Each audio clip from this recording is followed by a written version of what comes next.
What would you do if you found this ferocious beast in your fresh produce? This guy's name is Tony Soprano, and he's been adopted by a Montrealer after being found in a celery bag from California.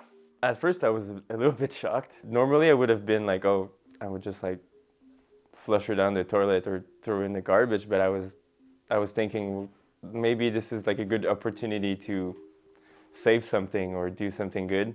I just assumed she was a she. Apparently it's a male because it does those little mating calls from time to time.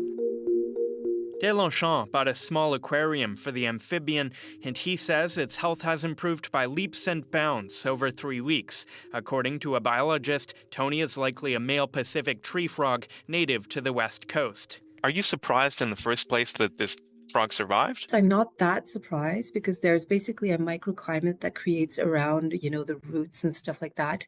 So, and it's not the first time that we've seen this type of situation. The way the insects make it in is during the harvesting process. These fresh produce items would undergo rinsing and cleaning, but that isn't always enough. At first, Deslongchamps thought about releasing Tony into the wild, but then learned it would be a cold death sentence. Experts recommend reporting something like this to the Canadian Food Inspection Agency and not eating any contaminated food. The main concern is basically causing unwanted animal migrations. This animal can also introduce some disease to our indigenous animals. Little cricket, very small. It doesn't require that much attention to it.